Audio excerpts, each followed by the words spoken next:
Hello and welcome to a brand new episode of the Daily Debate. My name is Ahmed Nader, and tonight we are going to focus on the Egyptian economic strategy for 2024 and until 2023, the economic strategy that will be focusing on developing the economic aspects of the country for the upcoming 6 to 7 years, of course, under the tenure of His Excellency President Abdel Fattah al-Sisi, as well as raising the standards of living for the Egyptians in the same period. But we will be starting straight away with the top stories that took place for today on Sunday, as President Abdel Fattah al-Sisi said that a ceasefire in the Gaza Strip is necessary to protect and save the civilians and also to reduce the tensions in the region.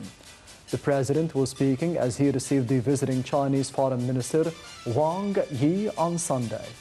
The Chinese minister handed President al-Sisi a message from the Chinese President Xi Jinping, greeting al-Sisi for the re-election to a new presidential term and asserting his country's keenness on continuing the comprehensive strategic partnership between the two countries. The meeting was attended by Foreign Minister Sameh Shukri, a number of Chinese officials, and the Chinese ambassador to Cairo.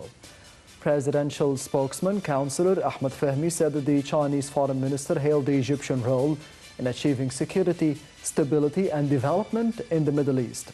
For his part, President al-Sisi thanked the Chinese guest, hailing the bilateral relations with China.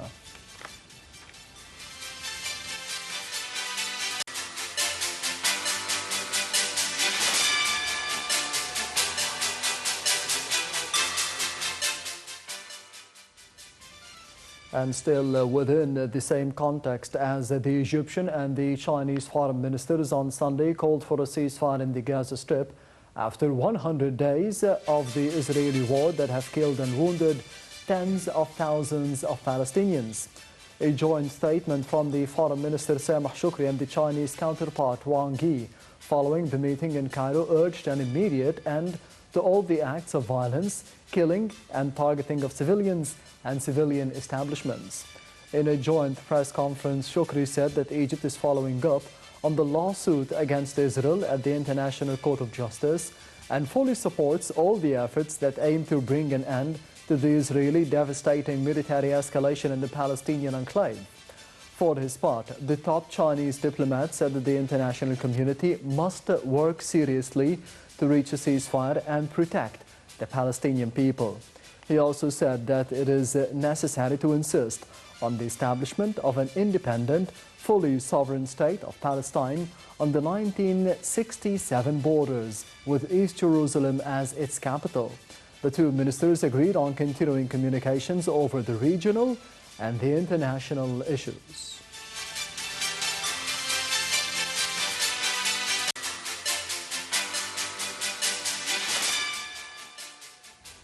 And the House of Representatives Speaker Hanafi Gebeli called on the international community to take a decisive position for the maintenance of the international peace and security and to bring an end to the raging war against the Palestinian people immediately. Addressing the public session of the House on Sunday, Gebeli asserted the total and categorical rejection of the Israeli occupation authorities' allegations over the responsibility of any other party for their failure to allow flow of relief and aid supplies into the Gaza Strip across the Rafah border crossing. The speaker said that the deadlocked political settlements, military escalations and the armed disputes have sharply raised the tensions in the Middle East, endangering the lives of millions of people.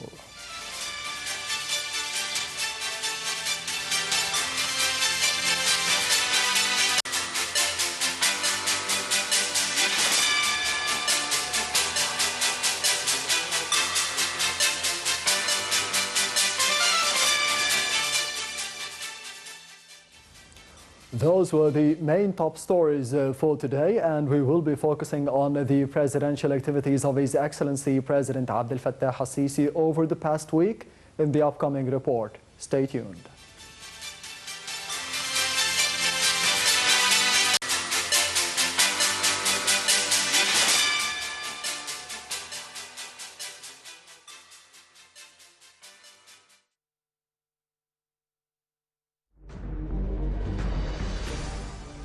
President Abdel Fattah el-Sisi received Secretary General of the League of Arab States, Mr. Ahmed Abul Ghait. Spokesperson for the Presidency, Councillor Ahmed Fahmi, says the Secretary General of the Arab League congratulated the President on his re-election for a new presidential term. President Abdel Fattah el-Sisi receives the Palestinian President Mahmoud Abbas at Al-Ittihadiyya Palace. The two presidents hold an expanded session of talks attended by the two countries' delegations on the ongoing developments in the Palestinian territories. President Abdel Fattah el-Sisi participates in an Egyptian-Jordanian-Palestinian summit in the city of Al-Aqaba, Jordan. The summit convenes at a crucial moment for the Arab region. President el-Sisi is keen on coordinating stances with his brothers, King Abdullah II, Ibn al-Hussein, and President Mahmoud Abbas, to ensure unity of ranks and position and preserve the security and stability of the peoples of the region. President Abdel Fattah el-Sisi receives the U.S. Secretary of State, Mr. Antony Blinken, and his accompanying delegation in the presence of the Director of the Egyptian General Intelligence Service, Major General Abbas Kamel. U.S. Secretary of State conveys U.S. President Biden's greetings and appreciation to President el-Sisi, noting the continued Egyptian efforts to calm the situation in the region and reinforce peace and stability. President Abdel Fattah el-Sisi receives a phone call from the Prime Minister of the United Kingdom, Rishi Sunak, to discuss regional developments in light of the current situation in the Gaza Strip. President Abdel Fattah el-Sisi discusses the state's effort to develop higher education facilities in Egypt. President is briefed on the progress of work and projects to establish new universities across the country.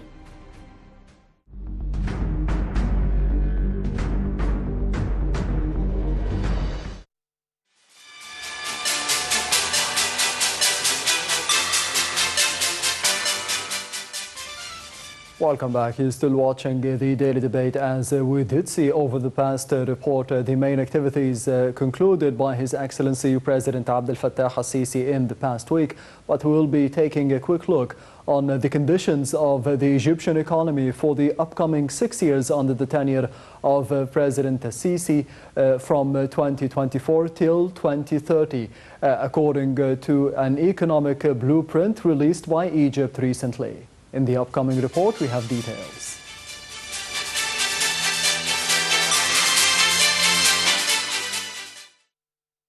Spearheaded by Egypt's Information and Decision Support Center strategic roadmap to fortify the Egyptian economy in a turbulent global landscape, Egypt releases comprehensive economic blueprint for 2024-2030. The roadmap targets balanced economic growth ranging from 6 to 8%. Egypt's economy is preparing to embark on a transformative journey, reveals a research project entitled Document highlighting the strategic directions for the Egyptian economy for the new presidential team.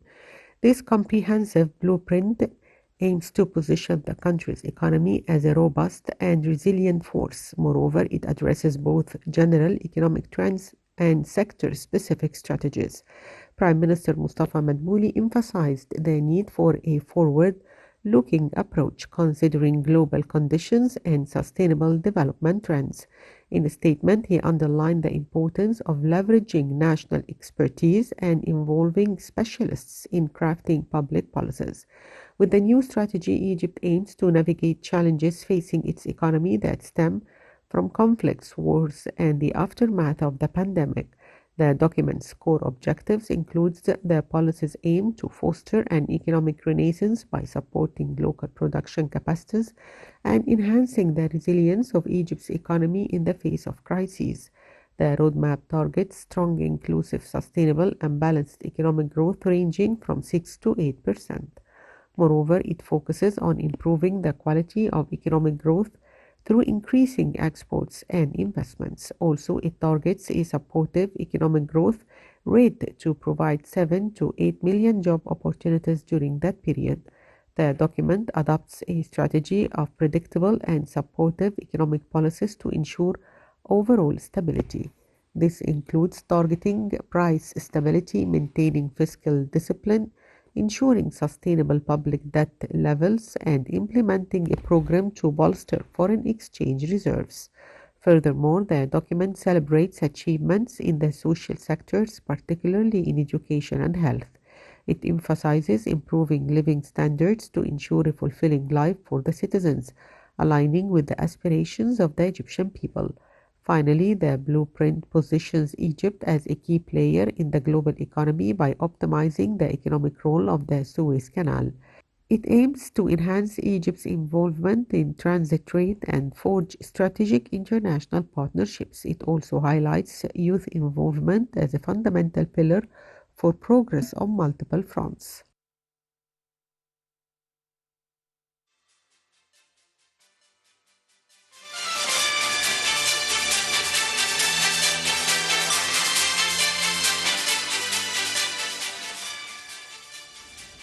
Welcome back. You're still watching the Daily Debate, and I am honored to be having with me in the studio for tonight Dr. Mohamed Roshdy, the banking and the economic expert and the lecturer at Cairo University. Thank you very much for being with us tonight on the Daily Debate, and Happy New Year.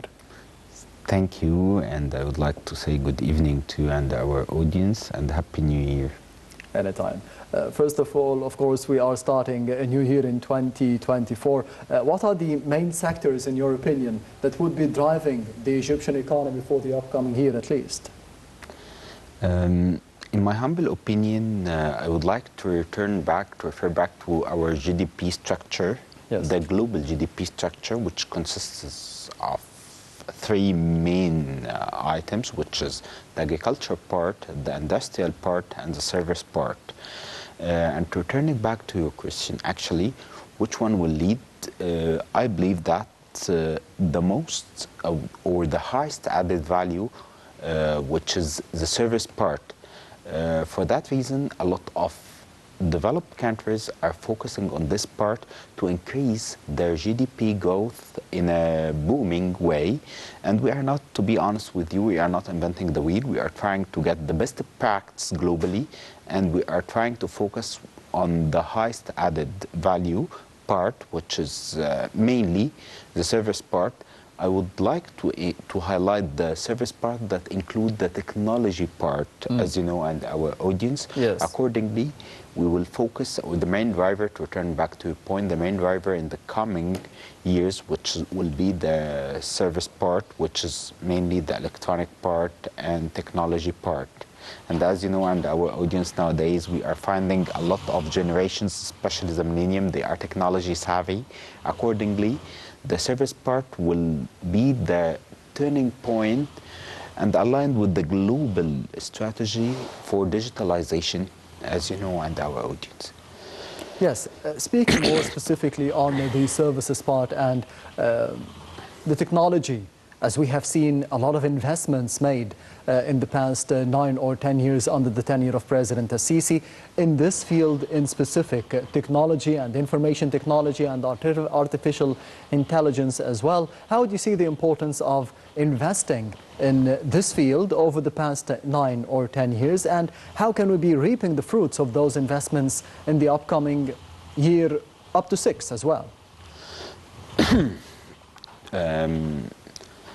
I believe that when it comes to technology part, it comes to top of my mind our ambitious plan that the Presidential Abdel Fattah el-Sisi highlighted concerning the telecommunication and the IT, which is the first one which expanding mobile networks to cover 45 stations by end of 2030 from, as far as I recall, 31,000 in year 2022 to 2023, in addition to increasing outsourcing exports to reach, as far as I recall, $13 billion, in addition to increasing a lot of things like enhancing the GDP to reach 7%. This will come from the part of technology and the part of telecommunication. Also augmenting the number of trainers in telecommunication and the IT field. As you know, and our audience, there's a lot of initiatives concerning the education, especially in technology part, and the presidential Abd Fattah al-Sisi and the government is taking care of opportunity, and they are focusing to open new universities, especially they are focusing on the technical part, on the technology part. Yes. And this is the future of our world, especially the war. And then I believe the war nowadays, it's not matter of traditional war. The coming war will be concerning technology and the big data and a lot of challenges. And the world will reshape, will be totally different, and will go for the digital era. Everything will be digitalized. Accordingly, to focus and to have a clear and strategy vision starting 2024 till 2023 will help us to increase our GDP growth to reach 7%, and will be the fruits of this. Yes, of course, you mentioned, Doctor, that we have three sectors mainly to be focusing on in 2024 and beyond to be driving the economy forward. As example, the agriculture, the industry, and the sector of services as well. Regarding the fields of agriculture and industry, to be specific, what can be done in terms of having new projects that could be leading to better indicators and better numbers for the future of the Egyptian economy? I would like to return to one of the most important things, which is the document strategy that the government and the presidential Abd Fattah al-Sisi, they disclosed to the nation concerning the agriculture part, to expand the agriculture part, reach 12 million. But before telling and going to the details of this, I would like to highlight the most important things. Yes. The agriculture part is extremely important.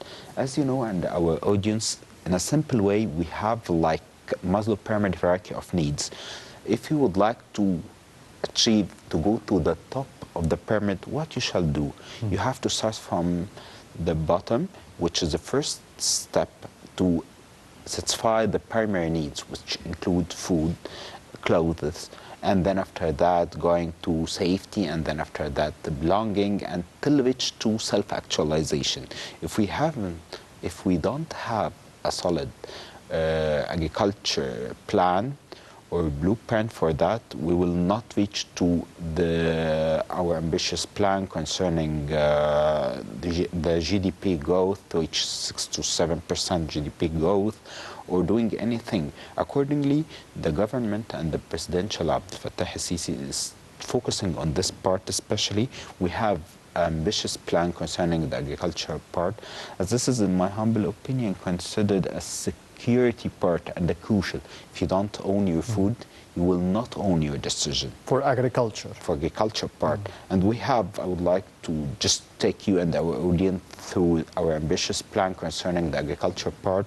We have expanding agriculture land, 12 million lands by 2030, from 9.6 million in 2021 to 2022, in addition to exports like vegetables within $14 billion, as far as I recall, enhancing them productivity to 3.3 tons through cultivating high productive crops, in addition to covering 70% of Egypt's needs by 2030, extending the smart card for farmers, including 5.7 million farmers by 2030, and providing healthcare coverage to 100% of the farmers and their families by, as far as I recall, 2026. And this is one of the most important things. By this way, we will cover the agriculture part.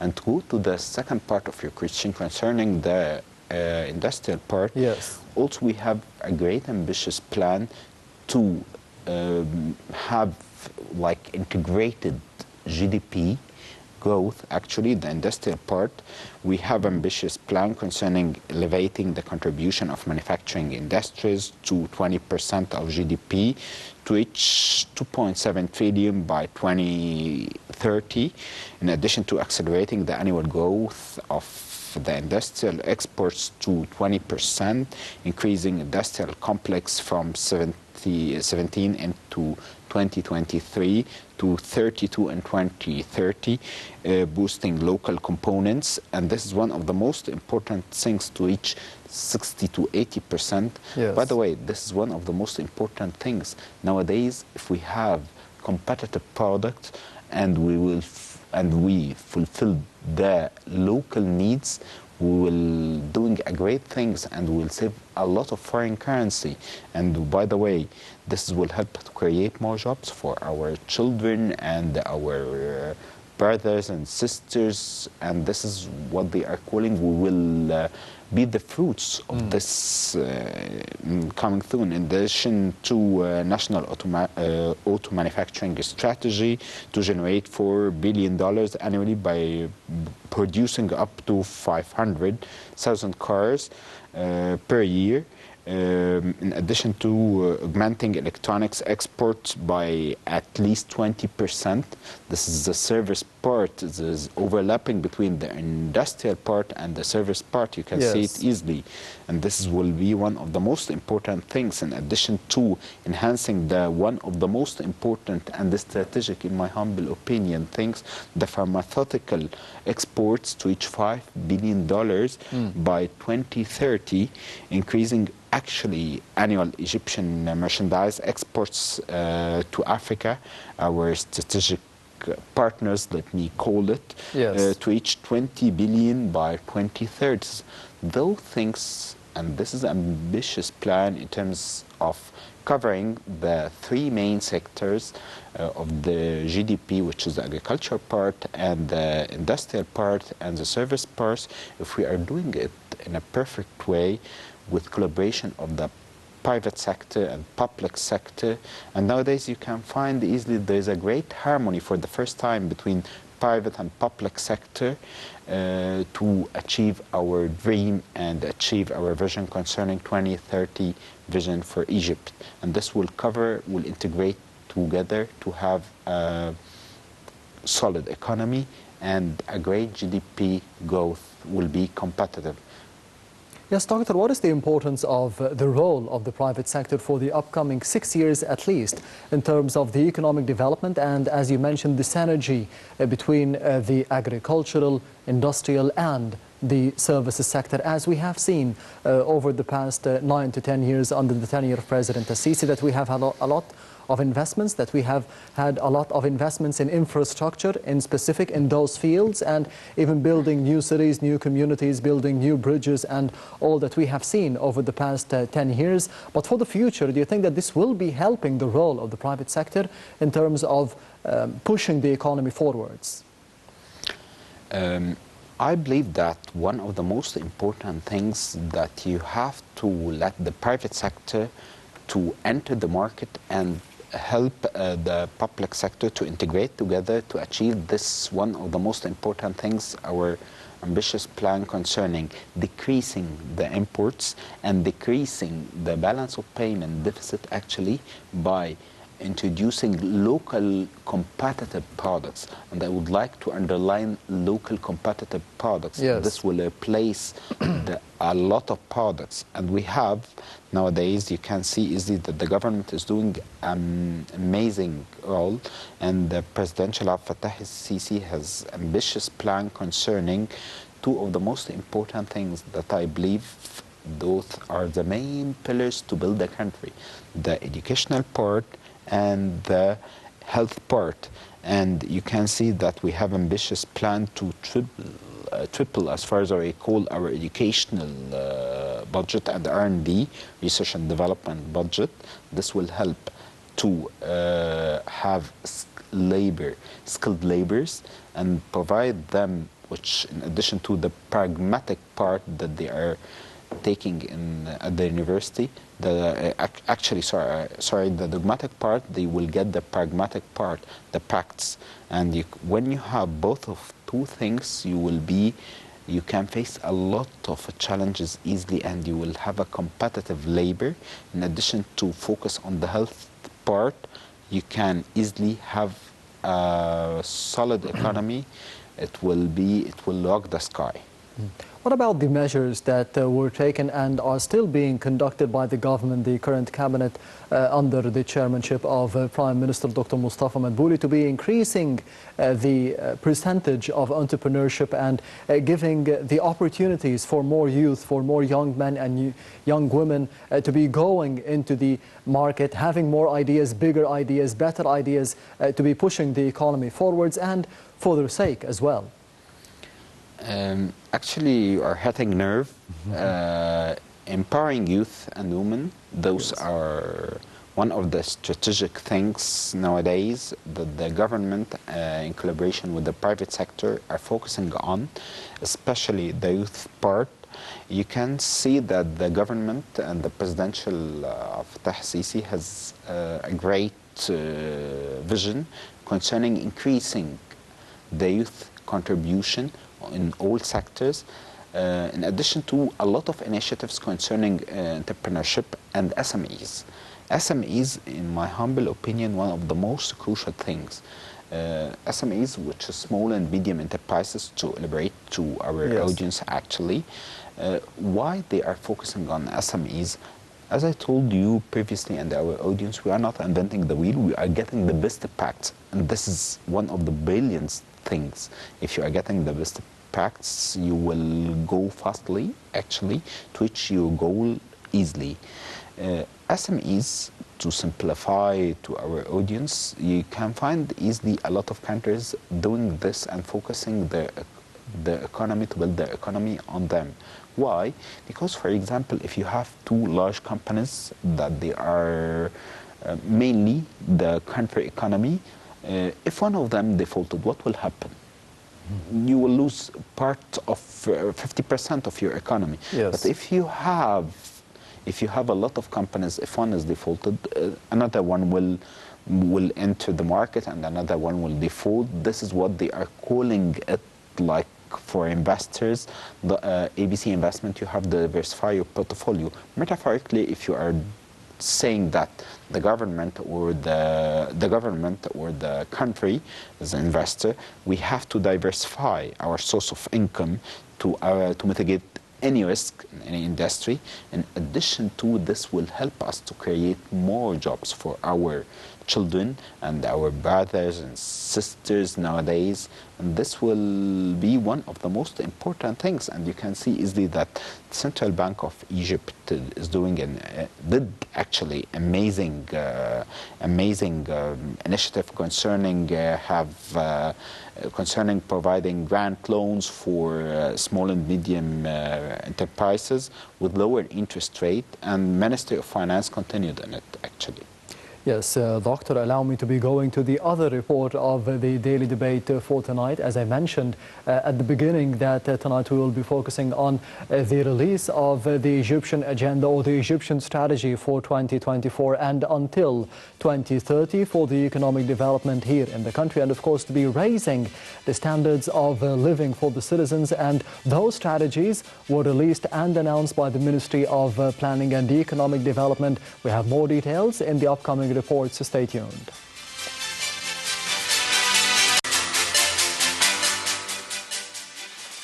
Of Planning and Economic Development, Dr. Hala Said announced the goals of the Economic and Social Development Plan for the fiscal year 2023-2024 and the second year of the Medium-Term Plan for Sustainable Development. She stressed that its directions, objectives, and development programs were formulated by constructive national dialogue that brings together all sectors of the society to strengthen the bonds of cooperation, coordination, and integration between government agencies and the private sector. Al-Said asserted that the 2023-2024 plan estimated the economic growth rate at about 4.1% in the year 2023-2024. She explained that these estimates are similar to the estimates issued by the international institutions, which indicate that Egypt is expected to achieve a growth rate ranging from 4 to 3% in 2023-2022 and 2024-2023.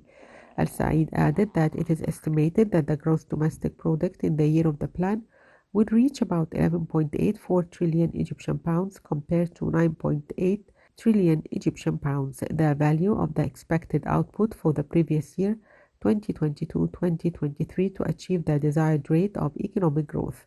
The minister explained that as part of the state's interest in the private sector's participation in accelerating the wheel of economic growth and revitalizing markets, the plan has adopted ambitious targets for private investments to reach about 600 billion Egyptian pounds in 2023-2024 at a rate of approximately 36% of the total targeted investments compared to an expected percentage in 2022-2024. 2023, the round 31%, and the actual rate is 29% in 2021. Al-Said added that public investments are estimated at 1,050 billion Egyptian pounds. She added that the plan also included a special section reviewing its role in implementing the National Human Rights Strategy from the standpoint of linking projects, programs, and initiatives targeted by the plan and the main pillars of the strategy, especially about economic and social rights, the Convention on the Rights of Women and Children, and People of Determination. Said pointed out that the plan was keen in its investment directions to take into account several considerations that ensure maximizing the effectiveness of investments in achieving desired goals with high efficiency, which was represented by focusing on priority sectors in agreement with the structural economic and social reform program represented by agricultural, manufacturing industry, communications, and information technology. The plan also aimed to develop small and medium enterprises to expand the labor market's absorptive capacity to provide 800,000 job opportunities. Moreover, the plan aims to move towards the development of environmentally friendly industries and the green economy, as well as giving priority to localization of projects and directing financial allocations to the governorates most in need according to the development gaps within the framework of the initiatives and programs proposed, most notably Decent Life Initiative for the development of the Egyptian countryside. Al-Said added that among the consideration is giving priority to public projects that are being implemented and targeted for completion during the plan year, or those that are being completed with implementation rates of 70% or more.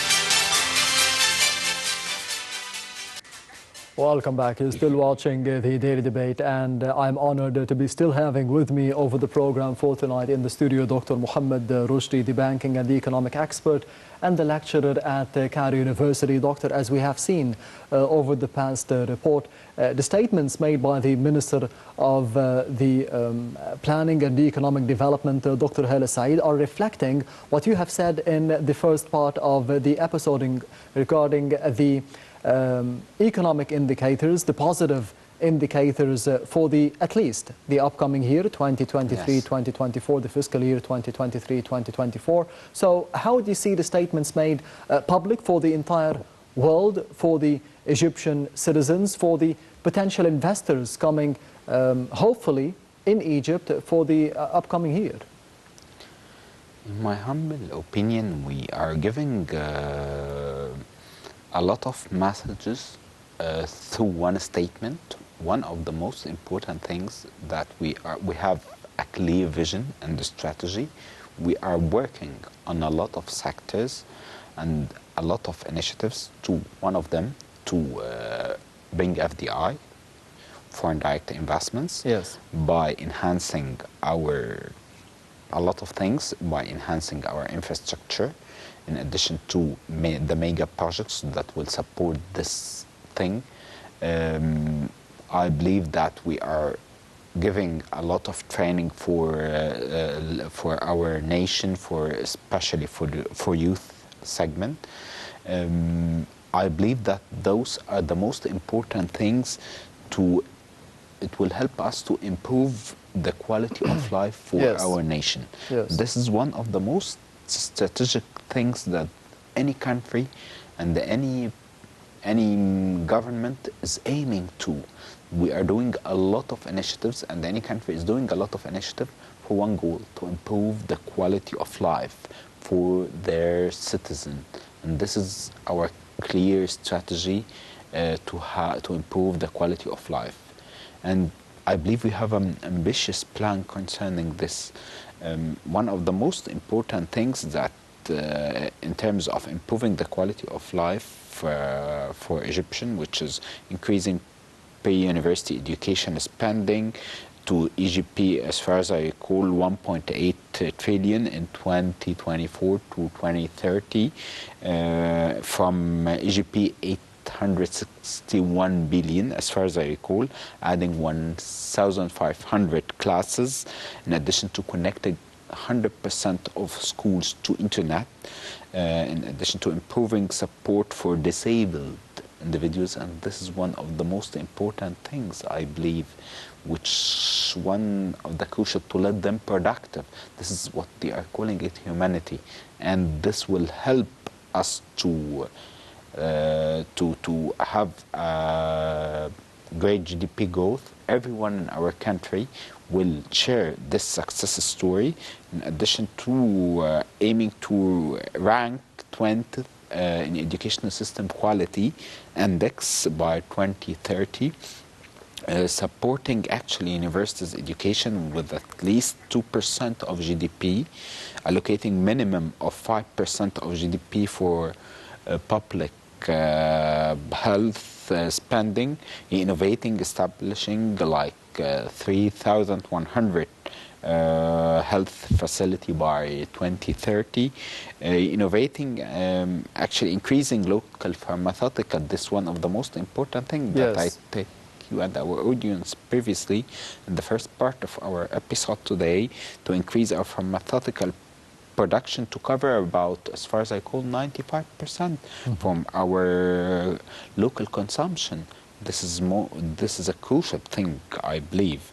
In addition to increasing, boosting annual spending on social safety nets and increase it by 10%. A lot of initiatives and increasing social protection, like Takaful and Karma program. I believe it will, the subsidy program will go to 240 billion. Yes. To help like 27 million citizens, and Takaful and support for Takaful and Dignity Cash program for special needs will reach to 70 billion, benefiting 3 million citizens. Increasing the pension part, this one you can see easily that the government is focusing on youth, women, pension, retired people. This is one of our dreams, like global, like I would like to say, like a lot of developed countries. Yes. We are working in parallel on a lot of initiatives. We are going in a race with the time. Yes, against time. Yes, Dr. Force, my final question in about 2 minutes, because we will be wrapping up the episode.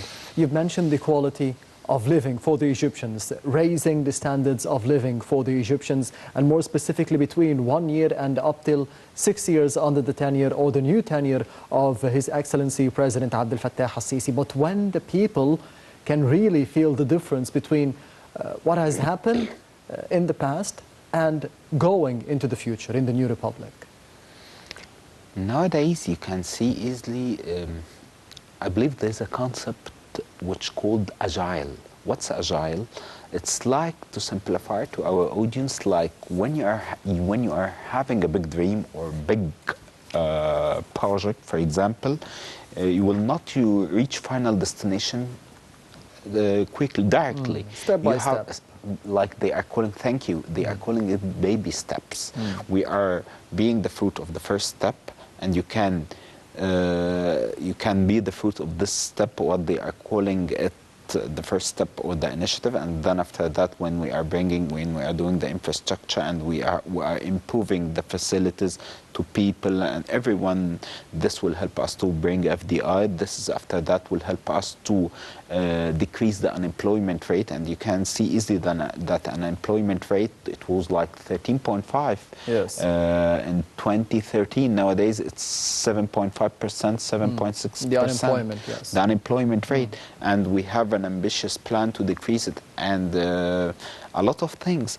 For that reason, what we are doing, we are focusing to have a quick win like the infrastructure, enhancing the GDP growth, fulfill the local needs or local consumption from creating a competitive local products. Yes. This is one of the most crucial things. Have a lot of initiatives concerning small and medium enterprises, supporting entrepreneurs, empowering women and youth, all of those enhancing our, returning back to our historical role globally. Those are a lot of things and initiatives we are working in parallel with them, and this will help us to have one of the most strategic and important and booming economies globally in coming 6 years. Yes, unfortunately for the quick win we didn't get in the Africa Cup of Nations against Mozambique today, but we'll be hoping for other wins on the economic and the sporting levels as well for the future. Dr. Mohamed Roshdy, the banking and the economic expert and the lecturer at Cairo University, thank you very much for being with us tonight. Thank you. Anytime. And this brings us to the end of the Daily Debate for tonight. Thank you for watching and goodbye.